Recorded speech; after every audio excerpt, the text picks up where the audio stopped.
Up next on the MARR Army Rock Show, we have moved this band up to our number one tune in the Golden Dozen this week. They are Fall of Humanity from Syracuse, New York, and it's only their third week on the chart, but they moved all the way up to number one. Their new single, Seasons, is out right now. We have got Marcus, vocalist and guitarist from Fall of Humanity, with us on the line now. Marcus, welcome to the show. Thank you, Rocky. Nice to be here, man. Hey, man, so I'm really loving what I hear from your band. And for folks, the new single, as I mentioned, is called Seasons. But for folks that may be not familiar to your band on our show, give us a brief bio of the band. Well, the band, the three of us started probably about 18 months ago, I guess, would be the starting point. I had been writing prior, and so I started writing some new tunes. The first one was called Hulk Blood, and that came out. We released that independently. And it went to Serious Liquid Metal, and it did really well there, and kind of got us a buzz going. So we kept pressing on, and picked up a manager and all that stuff, and then he shot this route, and then we got picked up by Cobalt. But the main base of the band is myself. My brother Mike is on drums. He used to play in a band called Brand New Sin back in the early 2000s. That did really well up in, well, I guess nationally, anyways. And then we picked up Jimmy from an awesome cover band up here called Under the Gun. He was just a riffer, riffer from hell. So I'm like, I need that dude in my band, and it all just kind of worked out. So I mentioned we moved Seasons up to number one tune. So give us a little bit of the story behind that tune, since it was released out as a single. So that tune, when I was writing that tune, I was in a really weird spot. And I always write all my songs when I'm on airplanes. It just kind of works out that way because I don't want to talk to the dude next to me all the time. It smells like some kind of weird Asian food or something. But so I was like, you know what I'm saying?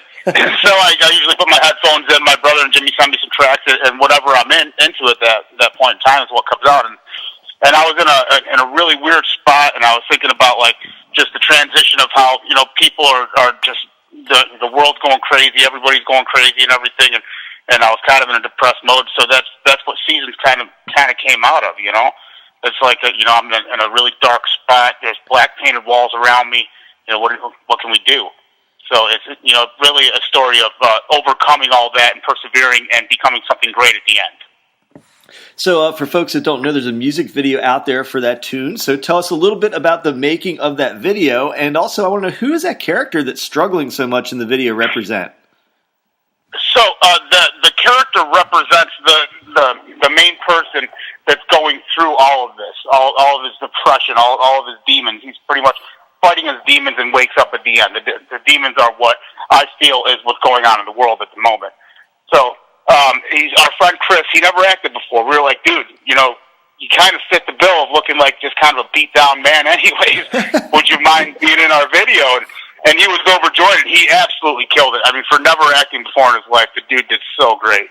Our producer, or the director, Wombat, was absolutely amazing. Wombat does like videos for Hell Yeah and All That Remains and all those bands as well. He's a really awesome friend of mine, and it's one of the best in my opinion. So he came up with that, with the treatment for the video, and when I read it, I'm like, that's exactly what I was thinking. So it all just worked out really well. Now talk a little bit about the making of that. You're in some interesting settings. Where did you shoot? Was this done up in Syracuse? I mentioned you're from Syracuse. Was it local areas there, or where'd you shoot? Yeah, we did it local. We wanted to do it local because we love our hometown, and we love the people in it, and especially all the talent here.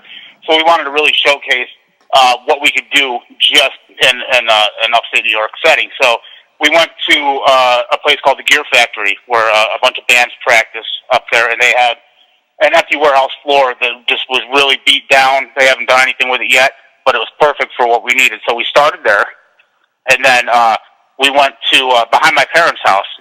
My parents have like 36 acres of woods behind their house, and the woods are really creepy. All the trees are like set up in straight lines and stuff, so we were like, you know what, that'd be cool for the second part of the video. So we did it there. And then the waterfall shot, we actually got a hold of New York State Parks and asked them if we could shoot on top of Salmon River Falls.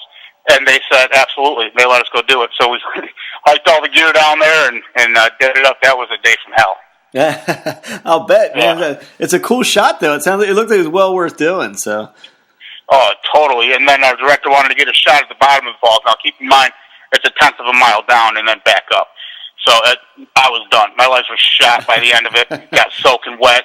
But, I mean, it was all worth it. Everything worked out really well. So this tune, when I compare it to some of the previous music, sounds. I don't want to get the wrong picture. It's still a very heavy tune, but just slightly more melodic than some of the other music. Would that be correct or no? No, you're definitely right there. So as bands write progressively, every band grows as writers and musicians themselves. So when we first started Fall of Humanity, I just wanted to go back to my old hardcore roots, like Earth Crisis and Hatebreed and all them awesome bands from back in the day. So that's what I was going for. And then as we started writing, and Jimmy and Michael were sending me more tunes, I was like, this is actually really cool. I think we can, I can create something inside of me that I've been holding on to for a long time, and I've never let it out because I was kind of worried what people would think about me and my vocals. So I was like, screw it, I'm going to try it. And I did. And thankfully, it's getting really great reception, and I'm even liking it, which is I'm my biggest critic. So we mentioned this is a single now. We're going to, of course, ask, is that part of an upcoming record? Do you have, you mentioned you're writing on planes. Do you have some more in the work here? I totally do, man. We have a bunch of songs we're actually practicing tonight, and we're going to go over some new material and whatnot. And we're going to release another single here probably in the fall, and just kind of keep going with it like that. It's so hard to get music out there, especially nowadays with how the industry is. So we're trying to do single by single at the moment and just see how it goes. Because in the growing process for us, it's like we can't really give everything we have out because things might change in the next couple of months. We might write something else. It's like, oh wow, okay, like maybe this is a different route or just something new. So I guess what I'm saying is we're always trying to better ourselves and to challenge ourselves to do something new and something more creative. So we're going to go single by single for a little bit. It's actually a really popular model these days. People that are maybe new to your band don't have to buy a whole album. They buy them as they come out, and it seems to be working for a lot of bands. So, yeah, I don't think you're out of line there with any of the industry these days, for sure. So, absolutely. You're very well entrenched in the music industry, and I couldn't help but ask, because I've probably seen you on some of these tours that you're out there with Lamb of God and Slayer. So, you do a lot of stuff other than playing in the industry, don't you? Oh yeah, man. Well, back in the day, after my brother left Brandon, he started working for a band called Chimera and then a band called Trivium. Obviously, I'm sure you know who those bands are. But so Trivium came to my house. They stayed at my parents' house. Mom and Dad put them up, and they thought it'd be a cool idea to have both myself and my brother out on the road because we were both big dudes. So I went out and I sold merch for them. Then I went out with Nothing Face and sold merch for them. And then I ended up playing guitar in a band called Silent Civilian for about a year and a half maybe. And we toured with like El Nino and God Forbid and Drowning Pool and all those bands back in 2006. And then I left that band. It was, me and the singer had some issues, so it happens. And so ended up getting hired by Hell Yeah to go out and guitar tech them. I had no idea what a guitar tech was at that time. I ended up getting fired. Then I went to Hatebreed. Then Hell Yeah had me come back, once I learned some stuff. And I was with them for like 10 years, did a couple other things in between. And then, I left Hell Yeah back in October, and Lamb of God called me like, hey, dude, would you mind coming out with us on this Slayer Behemoth run? And I'm like, why not? Absolutely. I love the guys. I love the music. Lamb of God's probably one of my favorite bands in the world right now, so it was just a double bonus. It's kind of funny, such a small world. So I've probably seen you on stage, 20 times because those are bands that I go see all the time, and yet we have not met in person. In fact, I wanted to ask you: were you present at one of our favorite festivals in the whole country, which is Rockfest in Cadott, Wisconsin? Because I know that Lamb of God was out there. Yeah, I was there. I was absolutely at Cadott. What's your impressions of that festival from the stage side of things? Because we love it on the fan side. Well, okay, so I did it the first time with Hell Yeah a couple years back when Kiss played as well, and then afterwards we had a barbecue, had an awesome night. It's kind of weird because Cadott is way out there in the middle of Wisconsin, and like you don't get phone reception kind of things. It's just like kind of a black hole. So you have nothing better to do than to integrate with people in the VIP areas or fans or just amongst yourselves. But from the stage point of view, it's a big stage. It's a great stage. The fan reaction that would come back on the stage is amazing. We can tell that the fans up there are huge and just really, really dedicated to the music. And that's something that even road crews look at because, we know if the band is getting a negative vibe from the crowd, it's going to be an awkward evening. But, the band absolutely loved the crowd. We love the crowd. And everybody up there in Cadott, production-wise, the staff treated us very good, as they always do. So Wisconsin's an A+ in my books. Yeah, I mean, we're in Pennsylvania, but we make the trek out for that festival every year because we love it so much. So, talking It's about a good one, absolutely. yeah, talking about touring. So, but touring with all those bands, is there hope for a Fall of Humanity tour anytime soon? That's something we are presently working on as a group and with management and everything else. So, since the single just got released, we're not that well known yet. We're not really worth that many tickets at the present time, but I'm sure we're growing daily.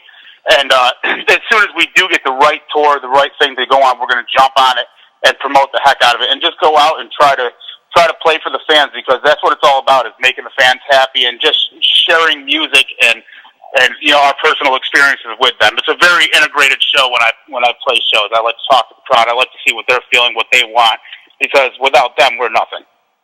So, hey, man, I've enjoyed talking to you. I have one more question before I let you go. Now, you're a three-piece band. Have you ever thought, for the tour purposes, would you add a person on, or do you enjoy, because you're a big part of the act. You're singing, you're doing lead guitars. Have you thought about adding a fourth person? We actually did. We were a four-piece, and, obviously things done, sometimes writing and stuff, we don't know who's going to stick around, who's going to be there until the end, but we do have a full band set and ready to go for tour. Now, when you're on tour, are you on vocals or lead guitars? I'm on vocals. Jimmy's actually lead guitar. I do some leads with him. He's the main lead guitar player. I'm mainly rhythm, because I sing a lot and I want to really focus on that. But we do some dual solos and whatnot, like you heard in Seasons and a bunch of the other songs as well. Well, man, I'm really hoping that tour gets out there and looking forward to seeing you. And, you work with so many bands. Now I know who you are. I'm gonna find you and say hi one day face to face. But, man, we've really enjoyed talking to you. They're Fall of Humanity. They're from Syracuse, New York. And we've been talking with Marcus. And the new single is Seasons. It is our number one tune on the MARR Rock Show this week. Marcus, man, thank you so much for being here. Thank you for having me, Rock, man. I appreciate it.